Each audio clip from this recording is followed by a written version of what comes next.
Hello, everyone, and welcome. We are really looking forward to having all of the incredible Model UN advisors here with us today, especially this week. I first of all want to start off by just saying thank you all for joining us and thank you for being teachers and educators. I know this week is Teacher Appreciation Week, and we appreciate Model UN teachers every week, and especially this week. On behalf of the entire team at Best Delegate, I just want to say thank you for all of the work that you do to inspire and support your students. And without further ado, I want to introduce everybody to our event today. We are going to have a special event for Model UN advisors focused on giving you the checklist that you need to jumpstart your Model UN program. And so today, I'd like to start by welcoming everyone to this event and getting an idea of who we have here with us today. So if you don't mind, please feel free to introduce yourself in the chat.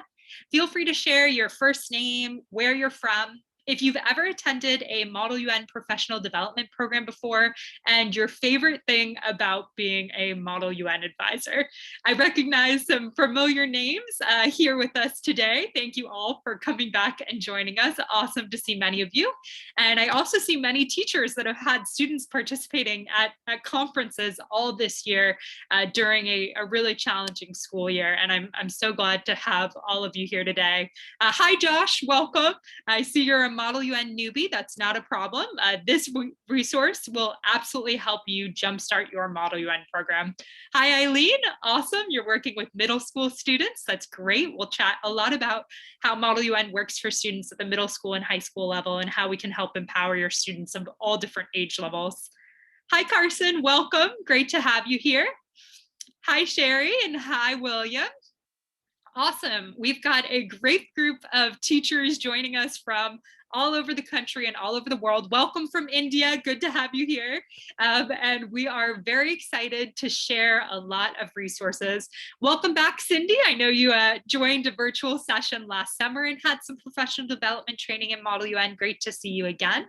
And it is awesome to see we have a mix of experienced and new teachers, and we have a mix of middle school and high school teachers. And today we have our Model UN expert here to share with you some top tips and recommendations. So thank you all so much for joining us and taking the time out of your day. And for those of you who are watching after the fact, I hope you get a lot out of this session as well. So first off, I want to start by introducing myself and just telling you a little bit more about what we do at Best Delegate. My name is Laura Beth Goldsmith, and I'm the Executive Director of Partnerships at Best Delegate. And I have the incredible job of getting to work with all of our students, teachers, parents, with different school districts and governments, and even the United Nations itself to set up opportunities for students to do Model UN.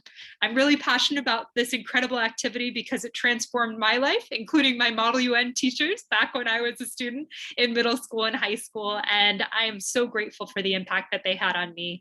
Through Model UN, I've been able to travel around the world and learn about global issues and work with thousands of students and educators. So I'm very passionate about Model UN. And my biggest critique of Model UN over the years has been that it hasn't been easy for students or for teachers to help and support their students. And so that's why I'm particularly excited about tonight's event and about the work that Best Delegate does to help grow and support the Model UN community. So I want to tell you a little bit about what you can expect this evening. So today we have our incredible Chief Education Officer, Ryan Villanueva, here to share with you how we can make Model UN easier for you and your Model UN program. Ryan is going to walk us through two simple tools to make it easy for you and your students to plan for your Model UN year. The first tool he's going to introduce is our teacher checklist, which is a great resource to help yourself set up a successful Model UN program. And the second resource is our student leader checklist, filled with recommendations to help empower your students to help run your Model UN program. And finally, we'll close out the session with talking about some exclusive advisor resources and summer professional development opportunities to help you feel even more confident going into your next school year with Model UN. So without further ado, I would love to introduce Ryan Villanueva, who is Best Delegate's Chief Education Officer and co-founder. Ryan, would you please introduce yourself and take it away? Sure. Thank you very much, Laura Beth, for that introduction. And thank you everyone again for joining today's webinar. And in the middle of Teacher Appreciation Week, thank you for all you do for your students. At Best Delegate, we like to say that the best delegate brings out the best in other delegates. And my job here in this webinar is to do my best to bring out the best in you. And I know you're going to bring out the best in your students. I saw in the chat, we have a number of advisors here with different years of experience, those who are completely new, those who are very experienced. For myself, I've been involved in Model UN for 20 years, ever since I was a high school freshman growing up in Southern California. I went to a large public high school. Where I went to school, Model UN was a class. It was co-curricular with advanced placement, international baccalaureate, and honors history. From 9th to 12th grade, we had like 200 students in our Model UN program. And we went to like one local conference a month. And then we went to all the big conferences. And that's how I got my start in Model UN. It introduced me to global issues. It got me into university. I went to Yale, where I continued to do Model UN. I majored in political science. I organized the Yale's College MUN conference and competed on the collegiate circuit.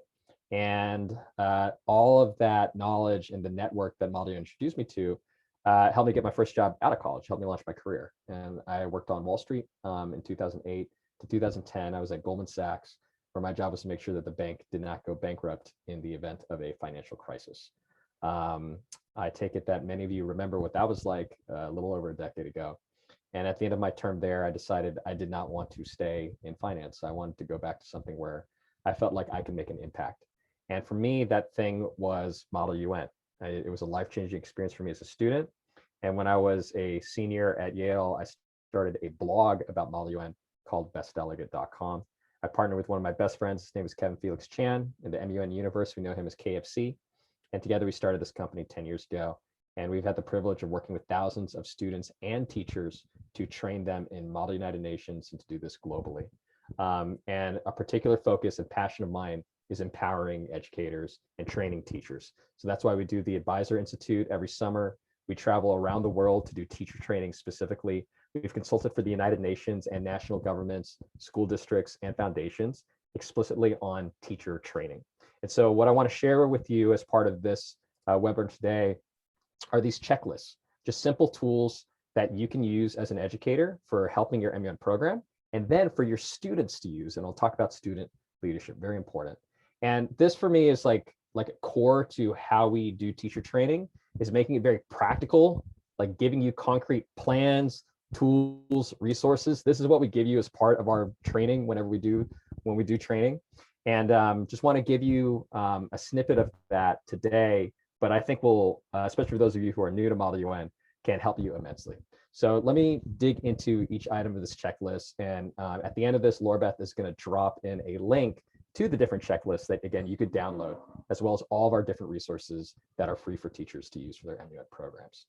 So here's the teacher checklist. These are 10 things that you should be checking for in getting your MUN program started and just set up for success next year. So the first one is student leadership. The number one priority of the best MUN advisors, MUN directors I know is getting in place student leaders. It makes it way easier for you as a teacher, because I know that your most valuable resource is your own time. When you have capable student leaders, at least one strong student leader that you can delegate to, it just makes everything so much easier. So building the right team of students to help you and for them to lead the Model UN program is, I would actually say, step number one. That's the first thing to do. So you're looking for strong students, like students who, yes, are well organized, right? Those who are demonstrating initiative. And this is true at both high school levels as well as like middle school levels. And I would say that this is both like great for you as the teacher to be able to delegate. At the same time, it is the leadership opportunity for your students. It's the reason why they join Model UN, is learning how to lead, and giving them that space to do so is critical for them. And that's what our second set of checklists will be about, is about how to empower your student leaders. But for you, step number one is just recruiting the right student leaders to help lead your club and your program. Number two, setting your schedule for next year. So the best MUN programs and advisors I know, they do their best to just map out the entire school year. I know things are slightly uncertain right now because of COVID, because of conferences that are between like in-person, virtual, and hybrid. But the extent that you can build out a conference schedule for the rest of the school year is critical, because then it helps you do all your planning your preparation and your training, and gives you a timeline. So once you have your calendar set up for the year, you know the conferences that you want to go to, both like major conferences, local conferences, as well as any practices that you're going to host for your club. So building out that calendar, once you have that, it will make it way easier to do all of the preparation and planning. So with this next steps, number 3, obviously whatever conferences you're planning to attend next year, you'll need to know when is the registration deadline for all of those. And depending on your school, depending if you're going to do it virtually, or if you are planning to go in person, figuring out all the logistics around that. Obviously, if it's in person and you have to travel, that's going to require some planning, requires a lot more administration as far as your school is concerned. If it's virtual, less planning, but you still need to do some planning around it. And so knowing whether the conference is virtual or in person is going to be critical, and that's going to be helpful. For us, we use Google Calendar when we do our own planning, but even just having it in a spreadsheet with just like the key dates to remember, what are the fees associated with it, where is it going to take place, or is it virtual? And then even the conference, the size of the conference, like knowing, is this going to be a big conference with a lot of delegates, with more experienced students? Knowing that's important, or is it more like a local conference, smaller? It's more for getting students introduced to Model UN. So picking out your conferences is part of this as well. Step number 4, again, once you have the calendar, once you have the registration deadlines and the logistics planned out, then knowing how to prepare your students for an MUN conference, you can start to plan that out as well. And even better is, again, if you have student leaders in place, empowering one of the students to be the head delegate, maybe 1 or 2 of them to be the head delegate. They can take the lead in teaching the other delegates and serving as mentors to the other delegates. So we have a key resource on bestdelegate.com around this, and it's what we teach over the summers in our Virtual Advisor Institute, is a specific process for how to train students for a conference. You can see here in the screenshot, this is an 8-step process that we train teachers in. And we've set it up so that these could be done like 1 week at a time or spread out over an entire semester if you want. But just going through this step by step and make sure that all students have completed these different items just helps them feel more prepared going into MUN conferences. And again, if you have student head delegate in place, a student leader, you can actually have them take this part on, and they can do the assignments. They can make sure that students get all their research and collect it all into a binder. Position papers. So if you're new to Model UN, most MUN conferences require a written position paper ahead of time, like a 1 to 2 page paper. So making sure students do that. Preparing their opening speech, like what's the first speech that they're going to give at a Model UN conference. Making sure they know how to write resolutions, UN resolutions. Giving them a chance to practice, to do like a practice of the rules of procedure before conference. And then finally, step 7, the day of the conference, like actually going through the conference and make sure that they feel comfortable, they feel prepared, and that they're challenging themselves as well. So this is what we train teachers to do as well, is have students set a goal going into a conference. It may just be to make a speech. It may be to sponsor a resolution, but having students have like a goal in mind when they go into a conference. And then finally, the 8th step, which I think gets missed by most MUN programs, is actually to reflect on the conference. After the conference is over, and perhaps at the next club meeting, to give the students time and space to think about what they learned, what they did well, what they can improve upon, and then even better, what did we learn that we can actually implement or impact here at school or in our community. I think that step gets missed by most Model UN programs, but the day after a conference or the week after a conference is a great time to ask a student, you spent all this time researching and debating, from the perspective of your diplomat of your country. Now we're back in the real world. What can we actually do about this issue? And is there a club on campus that we can partner with, or is there a service project that we could start that can actually make an impact on this issue at a local level? So that's one of the pro tips that I teach at the Advisor Institute. Student roster. So I know you all have to do this in your actual regular classrooms and taking attendance and make sure you have all the students. It's the same thing for the MUN clubs and for MUN programs. It's just maintaining an up-to-date student roster with all of your students.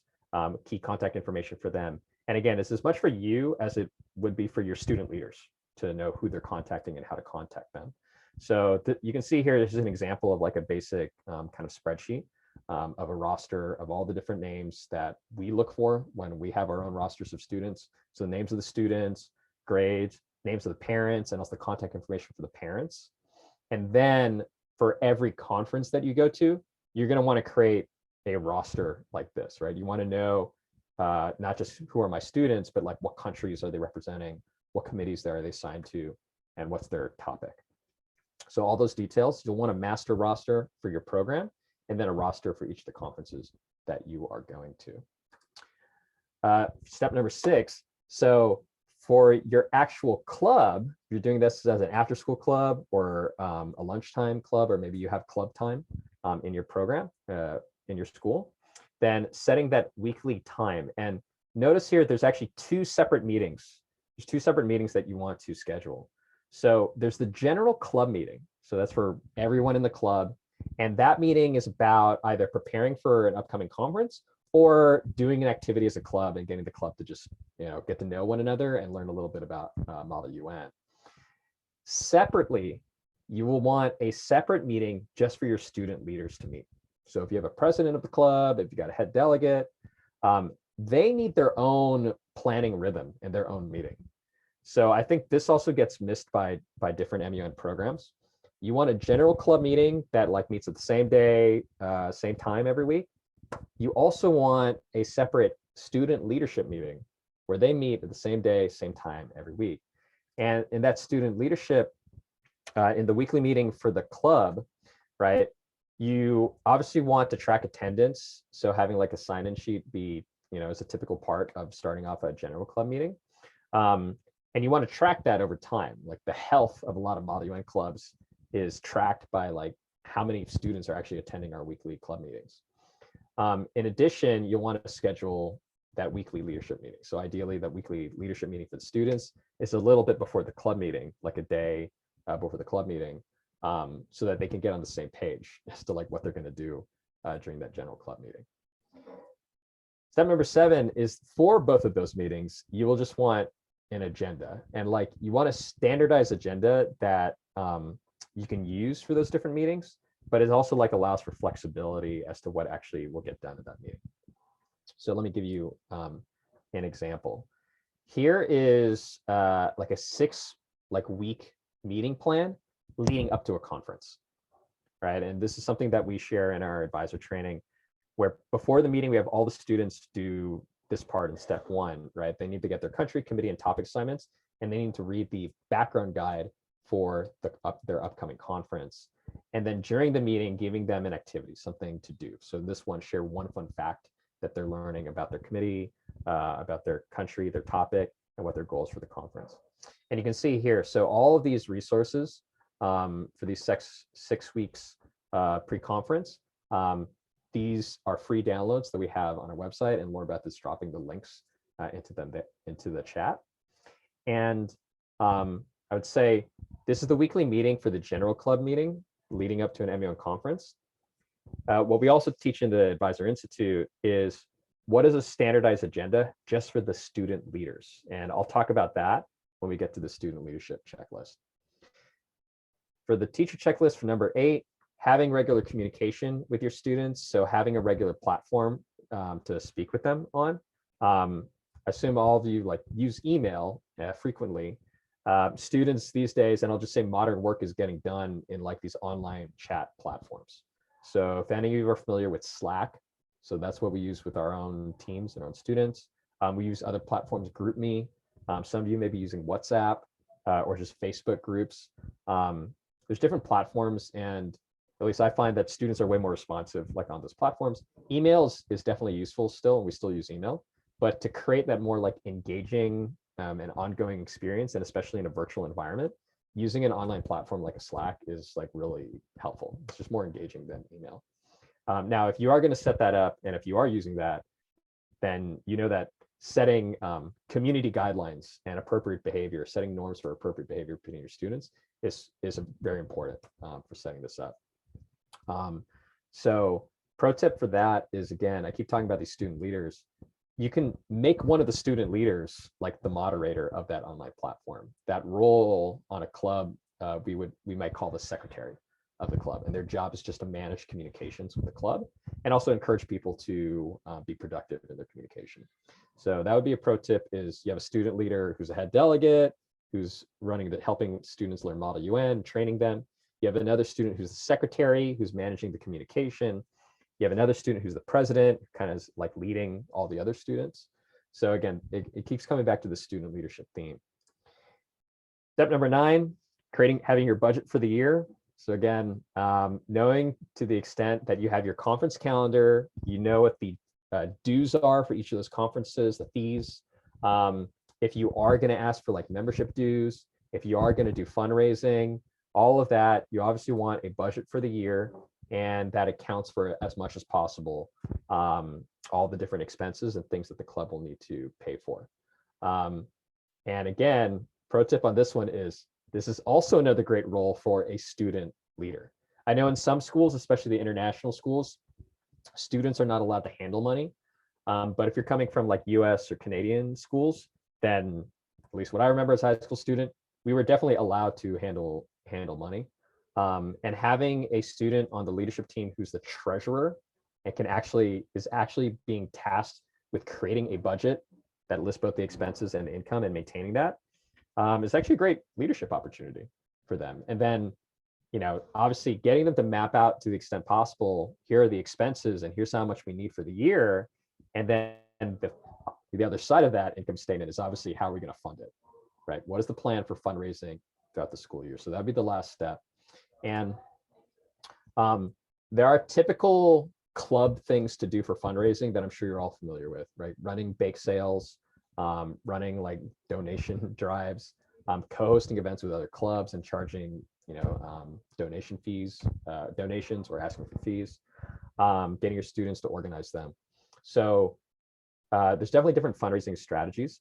I will say the single best strategy for Model UN clubs, to the extent that you have capable student leaders who can do this, and this strategy is unique to Model UN, is hosting a Model UN conference. The single best fundraiser for MUN clubs and programs is hosting a Model UN conference and inviting local schools to attend and charging a fee. And this was definitely true like in person, and it's also true virtually.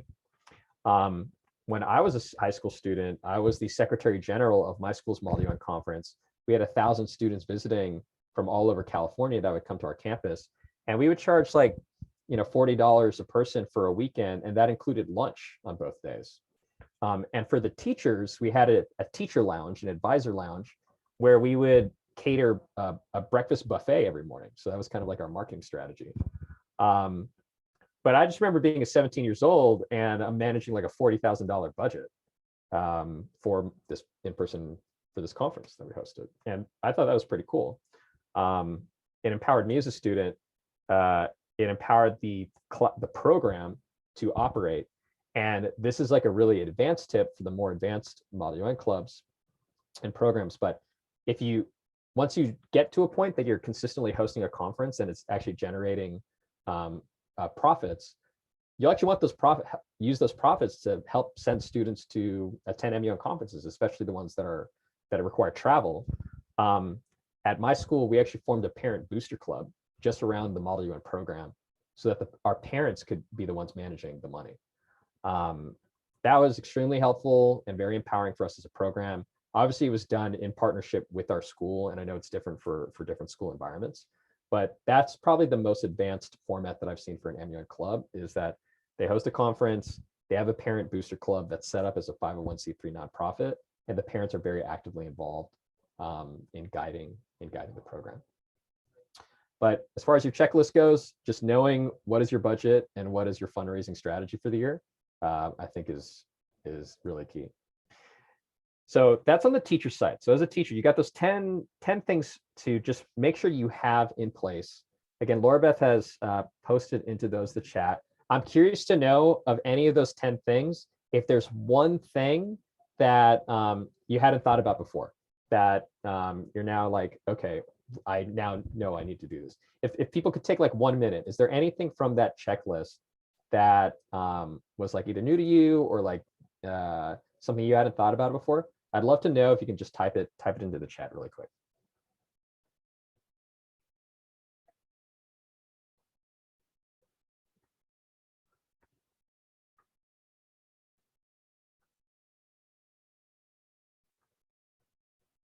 Cool, thanks, Carson.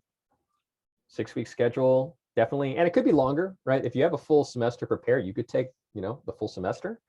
Sometimes you have shorter, so you could compress it, but 6 weeks is a nice little, I think, number. The role of the communicator in group chats, thank you, Michaela. Definitely having, again, that student secretary or just one of those student leaders who can just manage communication. Hello, Tanya. It's good to see you again. Okay. So Tanya, what you're talking about is the post-conference kind of like review or reflection. I really think that's great. I learned that from a Model UN advisor. I'll give him credit, Mr. Bob Timberlake at Miracosta High School. He has his students write a like 1 to 2 page reflection after every conference. I've written about this on bestdelegate.com and I interviewed Bob about it. And it's great. And the quote that he gave to me was, he's a football coach. He's both football coach and Model UN advisor. He said, in football, we have video. Like we can watch video of our games and we can learn from them and improve.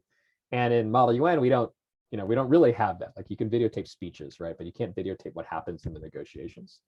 But we have writing. And so it's a great writing exercise for the students. It's a great reflection exercise. And it helps them improve their leadership skills.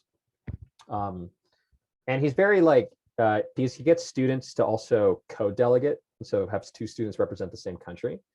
And he'll get them to write about their experience, and confidentially, like each student will share with him, here's my reflection and also like my appraisal of my co-delegate's performance.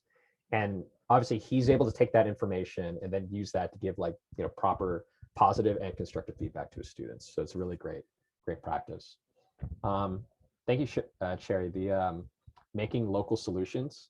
So if any of you are involved in service learning, if you're in an IB school and your students are required to do CAS hours, community action service hours, or even if students who are just involved in community like clubs, Amnesty International, Human Rights Watch, Key Club, National Honor Society. I was in the California Scholarship Federation. These are all community service clubs, and I wish we had drawn the relationship, the linkage between what we do in community service and what we're trying to do in Model UN. It seems like so logical now, but I think most programs miss that. Jessica, hosting a conference is a fundraising option, and hosting it virtually, Karen, definitely. Ideas on recruiting students to build a bigger program, Deborah. So I can definitely, let me get to the questions when I get to the question section, but I want to make sure I come back to that one. And I think we'll have some good resources to share with you on that one. And yes, I'm hoping to, okay. So thank you, Eileen. Introducing Model UN to all your students in a civics course. So that is definitely something I love talking about. I'll talk about it a little bit more at the end of this webinar. But this summer, I'm going to lead a course on how to design a Model UN course, or how to integrate Model UN into your subjects, your existing coursework. Whether it's designing an MUN unit or just integrating it into existing units. I'm happy to talk at length about that. And the part that really excites me about it is linking it to global citizenship education. So GCE or GCED. I think that's a huge trend right now in global ed, and I love linking Model UN to that. So let me get to those when we get to the end. Let me talk about this next checklist. This checklist is now for your students, your student leaders, right? Because you've probably identified within your club already, like who are the students that you would think of and you may already have those leaders in place. So the question you might have is like, well, how do I know that they're ready? What do they need to do to prepare for next year? So that's what this checklist is about. And the first one is setting goals, goal setting. When I work with students, I'll do training with student leaders, and the advisor may or may not be involved, but when I work with the student leaders, one of the biggest things that I do with them is just like, what are some goals for next year? And I go through formal goal setting exercise with them. And I try to identify, I'll write something out like this. And you can see here, this is like a box in a spreadsheet, right? We're not talking about like some elaborate plan that's going to take a long time. I ask them, what is the target date by which you want to achieve these goals? And then some key questions. For this club, I asked them, how many students do you want in the club? Like, where are you today and where do you want to be a year from now? And then I asked them to write down what are the top 3 to 5 goals for the year. That's it. No more than 5 and 3. The fewer the goals, the more likely they are to happen. They need to be worthwhile goals that we're going to work on for the year. I get the different students to write them out, and then I go through an exercise of combining them. We review them, and we like whittle them down until we get to 3 to 5. And I try to get them to be SMART. So if you've heard of SMART goals, you can Google this. It stands for specific, measurable, achievable, realistic, time bound. And what makes it specific and measurable is, you can see here an example, doing chairing for at least 2 students. For our MUN impact program, to have 3 projects, right? Those, having a number makes it really clear, was the goal done or not done by the end of the year? So that's one thing. It's just having goals for the year that your students come up with. Maybe you're facilitating them, or getting one of the key student leaders, like the president, to do the facilitation. But getting them to come up with the goals, because that creates buy-in. And again, that is a leadership exercise. It's like formal goal setting and doing it as a team. So that's number 1 for your student leaders. And having those goals is really cool. And you could show them this slide, right? All these, like this recording is going to go out, so you can use this with your students, right? Having those goals for the year, getting them to break it down into, in order to achieve that goal a year from now, what do we need to do in the next quarter, in the next 90 days, right? What are our top priorities over the next 90 days? And again, no more than 3 to 5 in terms of like high level priorities over the next 90 days in order to make our way to the goal.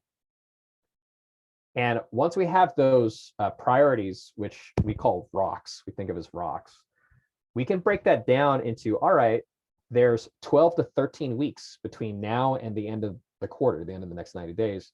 Every week when we do our weekly leadership meeting, the number 1 thing that we're going to check in on is, are our rocks, are our priorities, are they on track? That's what we're going to do every week. And if it's on track, that's great. We don't need to talk about it anymore. We trust that it's on track. Or it's off track, there's an issue. There's some roadblock, there's something getting in the way. And now the focus of our weekly meeting is solving those issues. How do we help as a team? How do we help our fellow teammate unblock this issue, unblock this roadblock, in order to make their way to completing their rocks, and then therefore helping us all achieve the annual plan? And that's how at the end we get things done, we GTD. And there's a cool little graphic to show, I think, student leaders, is that the decisions you make now about what we want to do, what we want to accomplish over the next year, it trickles down. It trickles down into what our priorities are, like right now and over the next 90 days. And every week we're going to check in on that. And the focus of every week is not a status update. It's not a blame game. It is solving problems. We are going to work together as a team to solve problems and help each other achieve our priorities and our goal for the year. And that's how we get things done. So again, this is something that I train like teachers in. This is something I train student leaders in. But having that annual plan and those goals is really critical. So again, once they have the annual plan, which is step 1, step 2, let's break it down into priorities for the next quarter, or again, 90 days. And we go through this exercise where, like, I get the students to look at the goals for the year, and I ask each student, okay, give me a list of between 3 to 5, maybe up to like 10 of what you think are like the highest priority things that we need to get done over the next 90 days. Everybody comes up with that list. I put it all into a single spreadsheet or on a whiteboard when we were in person. And I get them to go through and prioritize, like, on this list, what are the top 5 things? And by the end of it, we come out with like, here are the top 5 things that we as a club need to do, that we as a student leadership team need to get to do. And then there are all the other things on the list, and those are the smaller things, and those things I might assign out. So once I have the top 5 things, well, again, what we think of as rocks, then I need to make sure that each rock, each priority, has a specific owner, like a specific student leader who is going to own that thing and make sure it gets done. They may or may not be the one doing the actual work. That's important. They may be working with the team. They may be working with younger students. They may actually be managing other people on the leadership team. But one person needs to be the owner on that rock. And the reason is that's what creates accountability. And I know you have students likely who are like working as partners. So, I think for student leaders, I think that's okay if you have 2 student leaders like co-owning a thing, but it's way, more effective if one leader knows I own this rock, another leader knows I own another rock, and it's very clear like who's accountable to what. So that's what rocks are about. Rocks are about setting key priorities, make sure we know who owns them. And again, this is something that I work with students and teachers on. So here's, here's an example of like how some of that stuff breaks down, right? So I'll work with students to create like, these kind of spreadsheets with the master plan. And I'll just focus on like the 1-year goals. Like they set these like 5 goals for their year. This is ending 2016. So just focusing on goal number 1, they wanted to recruit 50 members over the course of a year. So then they said over the next 90 days, right? So September, October, November, we're just going to try to recruit 10 members. And then the person who's going to own that, the president. And that's it. Their focus over the next 90 days is recruiting 10 new members, and this person is going to own that initiative. After November 31, they'll set new priorities, they'll set new rocks. And so they'll go through this exercise again, but they'll look at the same goals. And they said, okay, we recruited however many members we recruited, let's set a new goal. So same thing for all of these, right? Goal number 2, we're going to host a conference in the spring. Over the next 90 days, the most important thing that we need to get done is locking down the date and like what are the committees that we're going to host.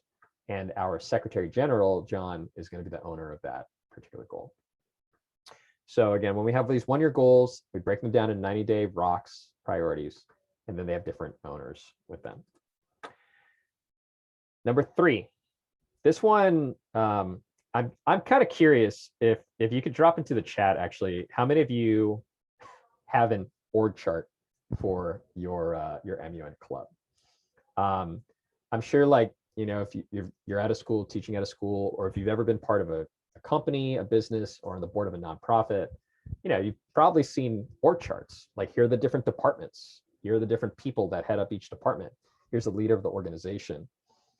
The funny thing is that I think most clubs actually don't have this. I recently worked with the school where, a big part of what we needed to do in our work together was actually create the org chart for their MUN program. And the reason is they've grown to a point where they have actually a lot of different areas, different types of programming that they're running. They have a conference, they're doing community service and like social entrepreneurship projects. They're integrating MUN into the curriculum at the classroom level. They have actually a lot of different departments for their club. And I think that for MUN clubs, it's really useful for the students to see what the boxes are and who sits in which box. So here's an example that we train students and teachers in, where at the top is the director of the MUN program. So typically the MUN advisor or advisors were up there. And then there is one person reporting up to them who is like the leader of the student leaders, which we use the title president of the MUN club, but you can use different titles. Underneath this, in this particular chart, you can see that there are 5 different areas for this MUN club. There's someone who's the vice president. Their job is just recruiting. Their job is to make the club look cool, go to the club fairs on campus, create the flyers, whatever they need to do in order to promote the MUN club and recruit members like semester to semester and year to year. And they might have a team, an outreach team that they work with. There's a separate role for the head delegate. That role is a student leader who is teaching all the other students about Model UN and preparing them to attend MUN conferences. think about that checklist that I showed you with like the 6-week plan, like that head delegate is the one taking it on. Secretary, we talked about communication platforms and like just helping the students stay engaged through like online platforms. That's the role of the secretary. Make sure all the students know, here's the upcoming meeting, here's the platforms we're using for chatting and connecting online. There's a role for the treasurer, again, fundraising and budgeting. And then for the teachers here with MUN programs, where you host a Model UN conference, typically the conference is led by a different student leader with the title Secretary General. And that's like its own separate chart. But typically in an MUN program, the Secretary General should report up to the president, who again is reporting up to you as the MUN advisor / director.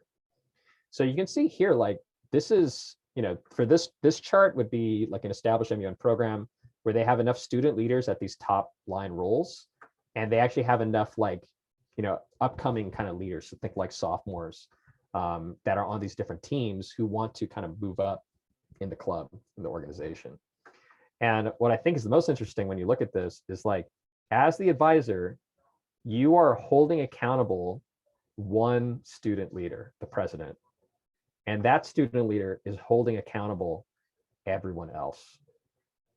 So that is what creates like scalability and sustainability for a Model UN program, is when you have a capable pipeline of student leaders who can fit into these different leadership roles, and you have the right structure in place so they know what they're doing, so they know how to lead. They have a weekly leadership meeting. They have this next part, which is job descriptions, right? For each of those student leadership roles, they need a job description of what they're supposed to do.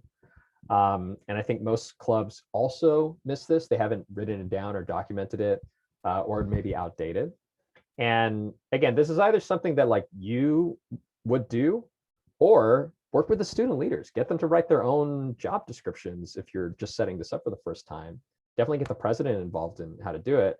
And it doesn't need to be complicated. The way that we do it with students, you can see here, this looks like an org chart, but we have 1, 2, 3.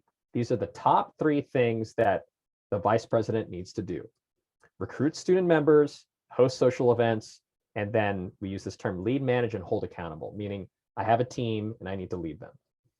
The head delegate, they have 3 things: prepare students for conferences, do the MUN training, lead, manage, and hold accountable my team, like my team of like MUN mentors or the seniors who are helping everybody else learn Model UN. Same thing for the secretaries. Got 3 things: run the club meetings, manage all the IT, all the technology, lead, manage, and hold accountable my team. And then here, the president, you can see, is in charge of the operating system. So this is something that we train students and teachers in, which is how do you create an operating system, the structure for running your entire club and your student leaders in particular. And when I say operating system, I'm not talking about like, technology platform. I'm not talking about like iOS or like Android. I'm talking about a spreadsheet. We train students and teachers how to run their entire MUN club out of a single Google Sheet with like different tabs. And that spreadsheet contains all the elements that they need to operate their MUN program.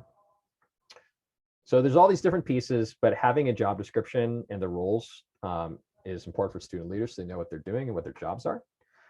Step number 5, for those student leaders, make sure that they're in the right seat and doing their jobs well. So checking in with them, particularly empowering the president to do this, to like, meet with their different student leaders to make sure that things are going well for them. The pro tip that I teach students is an acronym called GWC, which is, when I look at the student and they're in their seat, do they get it? Like, do they get the job intuitively? They understand what it's required in order to do the job well? Do they want it? Meaning they truly want that seat. They want to be there. They want to be on the leadership team. And then C, do they have the capacity to do it? And capacity means both like time. So students obviously have a lot of different kind of pulls on their time. Do they have the available time to do this job well? And also, do they have the required knowledge and skill to do this job? So if they're the head delegate and they're being asked to do the Model UN training, do they know enough about Model UN in order to do that job well? So I use this as a quick kind of checklist with students to ask like GWC, do they get it, want it, and do they have the capacity to do it? And I'm looking for a yes in all three of those things. If any of those things is a no, then now I have like an idea of like, okay, I'll either need to modify my own expectations of the role or need to work with students on that.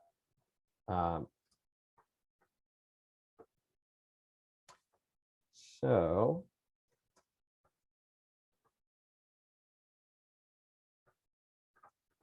one second, please.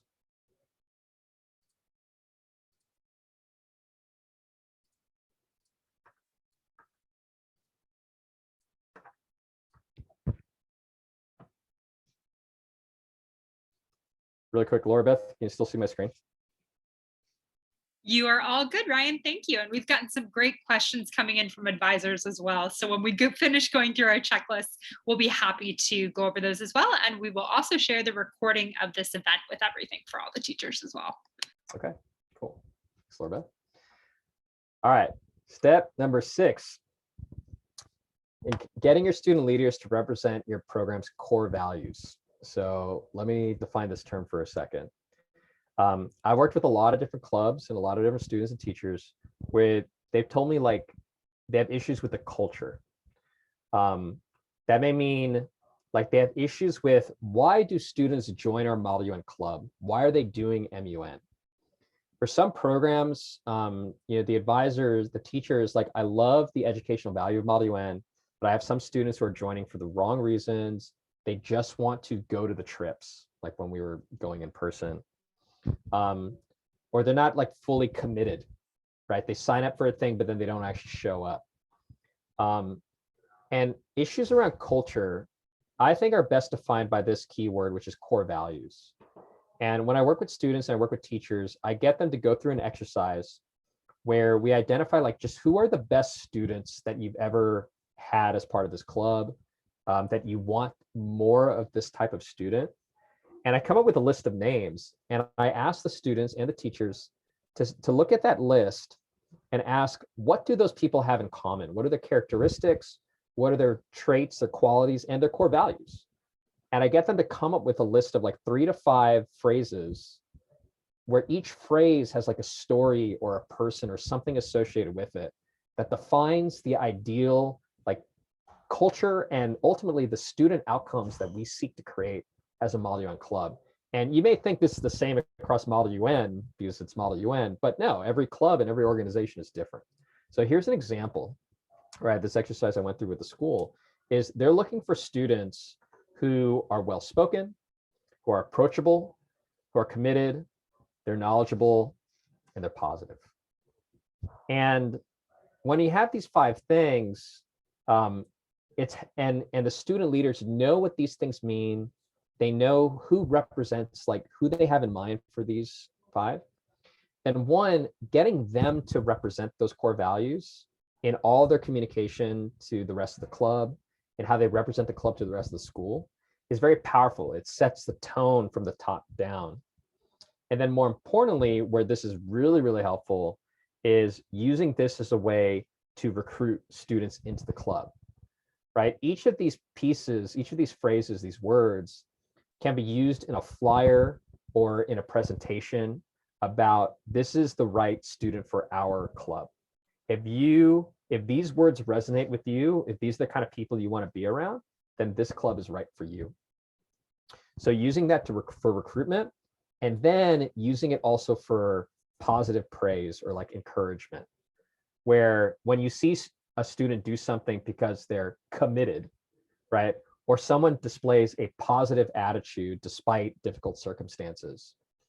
Recognizing that student, either you as the teacher recognizing a student, or even better, one of your student leaders recognizing that student, not on the basis of, I like what you did there, but on the basis of, these are our core values. What you did represents our core values as a program. And that's why that's awesome. That's what makes core values very powerful. When your student leaders represent them, when they're recognizing and rewarding based on them, and when you are recruiting based on them. And then alternatively, when a student is not the right culture fit, and that seems clear to everybody else on the student leadership team or on the club, having the core values is also the way to frame that as well, which is, you can say to students like, look, you sign up for this, but didn't show up. That does not reflect our core value of commitment, right? Of being committed, right? Or, you you went into this difficult situation, and I get that, you kind of got angry and blew up, but like that does not reflect like the positive attitude that we're trying to build with this program. And then we can now leverage off that. We can say, how can we help you become more committed, right? How can we help you develop more positivity in the face of like uncertainty, right? Or is that not something that resonates with you, in which case that's fine, but then this is not the right organization for you. So having core values is very powerful to frame both recognition and reward, to frame recruiting, and even to frame, let's say, teachable moments. It's like when students are not living with the core values, then we can use that as a teachable moment to reinforce what the core values are supposed to be. So that's how I help clubs with defining their culture. Number 7, again, the student leadership meeting, very important and very key for students. I mentioned that what's really helpful is when they have the same agenda every week for their weekly leadership meeting. And when I work with students, I train them in this agenda. You can see this is basically an hour-long agenda where they review their priorities for the quarter. Number 1, review rocks. And you can see here, it's only 5 minutes. I'm not looking for a status update. I just want like a quick read. Is your rock, your priority, is it on track or is it off track? Review any headlines. So is there any major news that we need to be updated on? Let's review the to-dos from last week. Did they get done? Did they not get done? And you see here, that's just the first 15 minutes of this meeting. And the rest of the meeting is devoted to this item called the issues list, which is, are any of your rocks off track? Drop it to the issues list. Let's build a list based on that. Did we get any bad headlines, like negative things that impact like our goals or priorities? Drop it to the issues list. And did any of the to-dos not get done after like 2 weeks? There's an issue, let's drop it to the issues list. And we use this format to organically build like an agenda for the meeting while still having a standardized like approach. And what happens is that we'll build an issues list and we'll ask, here are the different things that have come up. Now let's figure out what is truly important. What are we going to prioritize in this meeting? And let's go through the process of identifying, discussing, and solving this particular issue before we move on to other issues. And this is the final step. And this is something that we do train students in and teachers in, and it's very powerful when it's done right, which we think of as, we call IDS. I'm sure all of you have been in meetings, whether it's in school or other organizations, where when you have like a discussion, it kind of goes all over the place. It kind of runs in circles. What we train students to do and teachers is pick whatever the issue is that's the most important issue. And before you jump to a solution, before you jump to a discussion, start by identifying what is the real issue here? What is the real thing that we need to solve in this meeting? And taking that time to frame the issue, to identify what is the real issue, is very powerful, because then it lends itself naturally to like a discussion of what are the options for resolving that issue. And then finally deciding what are the actual steps, the to-dos that we're going to take to solve that issue. So IDS is a very powerful tool when working with students. And it just starts with this identify. Get the students to ask, what is the real issue here? What's the real problem? Or even the real opportunity that we're trying to talk about with this particular issue. All of these pieces. So I know I gave you 10-step like teacher checklist. We've got an 8-step student leadership checklist. All these different pieces are available for download for free off of our website. Laura Beth has posted the links in the chat. And you see it here. These are just simple PDFs that you can download, you can print, you can post on your wall, you can forward it along to your students. It includes also links to our other resources that are related to helping you in this checklist. So particularly our guides on how to prepare for MUN conferences, how to run your first meeting. And again, these are the checklists for the student leaders. So this is something, again, you can forward to them as well and help them follow this. And we've got these resources as well as a number of other resources on our website for you to download, including lesson plans, sample lesson plans, other training tools like background guides that you can use to run debates on, country placards, like 60 pages of like, different country names, including the chair and the secretary, things that you just print out and start to use with your students. Step-by-step preparation plans they use to prepare for MUN conferences. We've got a ton of great resources on the Best Delegate website, designed explicitly for teachers and also for use by student leaders. And if you found this useful, then I would definitely encourage you to check out, I know I kept mentioning throughout this presentation, our professional development programs for Model UN. We are the leading provider of MUN training for students and MUN professional development for teachers and educators. And again, we've done this globally, both in person and virtual. This summer, it's all virtual. We're doing our Virtual Advisor Institute, and we got 2 different courses that we're leading. I will be leading those, which is MUN Fundamentals. So for those of you who said you're new to Model UN or your program is brand new, or you're taking over like a 30-year-old program, that's awesome. MUN Fundamentals is for you. Like, I will go through, here are all the different steps that you need to prepare your students for MUN conferences. The other course I'll be leading is on designing MUN courses. So integrating Model UN into your curriculum, either as its own course, or as its own unit. And how do we align it to global citizenship education? For those of you who are familiar with understanding by design or backwards design, that's the framework that we use for framing like a unit or for course. And then we put in, here's the Model UN and global citizenship specific items. And it's very cool. You'll walk out of that course with your unit plan and even your syllabus for next school year. So again, in our Teaching Fundamentals course, for those of you who are new to Model UN, we will go through all these different items that your students and you need to know to prepare successfully for Model UN conferences. And by the end of this week, you walk away with our whole advisor guide, like 100 pages of like resources and materials on it. You walk away having experienced your own Model UN simulation. So you like know what it feels like to go through it with your students. And you'll work with fellow advisors, and like, I found, and I think all the teachers who've gone through it have found, a very collaborative environment. It's pretty awesome, actually, just engaging with other teachers and learning from one another as what works well in Model UN. And again, you walk out of this with like a very clear plan for how to prepare for your MUN conferences. In the other course on designing MUN courses, again, you will walk out of that with your course syllabus or your unit plan. You'll get feedback from fellow teachers, educators on curriculum design. You will walk out of it with, again, our tools for how we do assessment and rubrics. You'll just get like standardized rubrics for what we look for in Model UN. And I will tie it all to global citizenship education. And you can see teachers have rated the programs very, very highly in the past. You can see what they've written here. I'm very proud to say that, I've worked with a lot of teachers over the years. A lot of them have gone from having never done Model UN before. Most teachers never did MUN as students, to leading their program, empowering their student leaders to lead the program, and the students going on to win awards or gain recognition for Model UN, to host their own conferences year after year. So for me, I'm very grateful for the opportunity to even work with teachers, and grateful for the opportunity to present to you all today as part of this webinar. And I'd love to pause here and take any questions you might have. Laura Beth? Thank you, Ryan. We had a lot of awesome questions, and also a number of alumni of our program sharing about their experience in the chat, which is great to see. Thank you, Tanya and others, for sharing about those experiences. One of the questions that we had is, we have a lot of new advisors in the room, and Deborah and Sean and others were asking for ideas on recruiting students to their program and building a bigger program. Yeah, okay.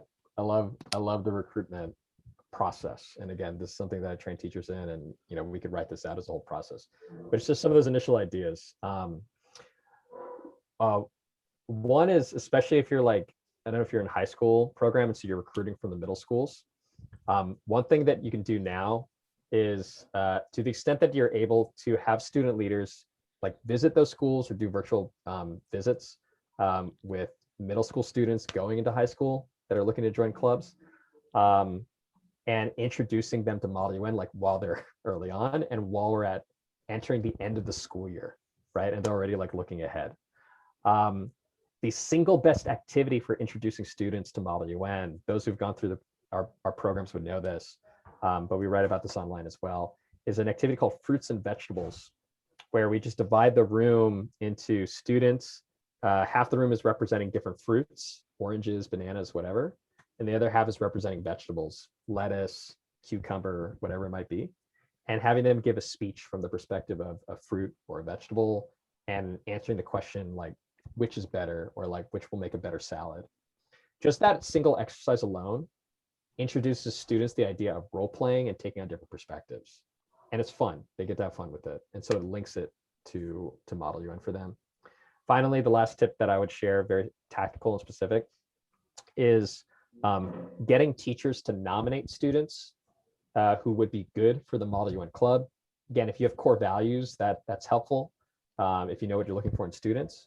And what some clubs do is they will actually design like invitation letters, or these days like emails, that specifically go to those students who have been recommended or nominated or just targeted, as a way to kind of like make them feel like special, and say like, your teacher thinks you're a good fit for the Model UN program, or you can just say like, I think you're a good fit for the Model UN program. Join the next club meeting. So these are like different ideas and different tips. When I work with schools, students, teachers, I get them to map it out. It's like, here are the things that we're gonna do, and make it more of a strategy for the upcoming semester. Ryan, one last question before we wrap up. We had a few teachers ask about opportunities for students during the summertime to continue to learn and enjoy Model UN. Would you mind sharing just a little bit about the Virtual MUN Institute? Absolutely. So obviously I've been very focused on the teacher training. We do a lot of student programming over the summer. That'll be the majority of our programming over the summer. And we have it for all different levels. We've got programs for high school, middle school, and elementary school. And within each of those, programs for students who are brand new to Model UN, which is most students, to students who have MUN experience and want to get better, and those who are like crazy about MUN and want to do as much of it as possible. Like, we have different levels for those different programs, and we do different topics every week. So student, even they're brand new to Model UN, they could be doing like 2 to 3 weeks of programming and do a different topic every week, whether it's gender equality one week, handling the COVID pandemic the next week, talk about nuclear security in the third week. So they can create like a whole summer curriculum if they want, just around Model UN, and at different levels of experience and grades and ages. And it's awesome. And the key part of that is our MUN mentors. They are the best delegates at the collegiate level that are working with your students. And they will spend like 5 days together. And by the end of those 5 days, your students have learned a lot about Model UN, but more importantly, they kind of have like this college mentor that they can ask MUN questions about, college questions about, and they form a bond as like an entire like team of students working with that mentor. So that's what makes it a great program, and I would encourage you to check that out. Thank you, Ryan. For those of you that have to go, I know it's 5:30. We really appreciate you joining us. I do want to answer one more question that we got in for anyone who wants to stay around another few minutes. We got a question from Michaela, who is a new Model UN advisor for high school, and she shared, I found lesson planning really difficult. Can you explain a little bit more about the lesson designing professional development in that course? Yeah, so for the Design MUN course that I'll be leading, we start with backwards design framework. So if you've read the book Understanding by Design by Jay McTighe, right, where he talks about like establishing learning goals, it's like stage 1. Stage 2 is about assessment evidence, including rubrics. And then stage 3 is like the scope and sequence, right, the actual learning activities. So that course is like unit planning focused. I know you said lesson planning, the individual lesson planning, but we started like the unit level, and we go through those different stages, right? So I'll ask at stage 1, like, what are the different goals? We'll kind of go through those exercises. I will introduce to you, like, here are like pedagogical objectives for Model UN, as well as the objectives for like for global citizenship education. If you're familiar with like sustainable development goals or anything in sustainability, like that's where those goals will get worked in. And then even better is that you will hear from other teachers who are already running MUN classes and related classes. You'll get their examples, and you'll be able to ask them questions directly, those who are already actively practicing this. So then you're very clear by the end of that, like what your goals are. And then we provide you with the tools that you need in order to do proper like assessment. So the rubrics and things you're looking for. And once you have those stages in place, then the lesson planning, the scope and sequence, like kind of very naturally like falls into place at that point. And you can obviously do your like actual unit, your pacing like against that. So we start with stages 1 and 2. The most important thing that you get is seeing what other teachers are doing and getting our tools for how to actually do it. Thank you very much, Ryan. And most importantly, thank you to all of you who took time out of your day today to join us. And thank you for everything you do to support your students. I know being a teacher is tough, especially this year, and we want to say thank you. And our team at Best Delegate is here to help make your life easier. If you have any questions about any of our summer programs or about running your Model UN program in general, please don't hesitate to reach out to us. My email is laurabeth@bestdelegate.com, and I put that in the chat for everyone as well. And I hope that we'll have the opportunity to see many of you at our professional development programs over the summer and at Model UN conferences over the coming year. If anyone has any additional questions about our professional development programs or anything else, I'm happy to stay back for just a few more minutes. But I just want to say thank you. Thank you for being teachers. Thank you for everything you do to support our students. And thank you, Ryan, for sharing your expertise with the Model UN community and all of the awesome advisors we have here with us today. Thank you, Laura Beth. Thank you, everybody, for joining today. And I hope to see many of you and your students this summer. Absolutely. And for those of you who are thinking of signing up, we do have a sign up deadline on May 15th. So if you sign up by then and use code SUMMERFUN, you'll save $51 off each week of our professional development program. Thank you. Look forward to seeing you this summer, Tanya. Thank you, Tanya. Michaela, if you're still on, that's awesome. I chaired your student and security council. That's that's wow. That's great. We look forward to seeing you at the program this summer too. It'd be great. That's awesome.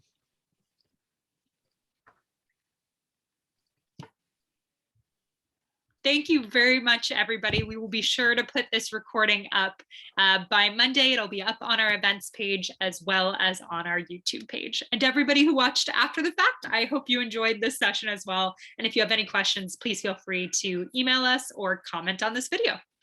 Have a great day, everybody.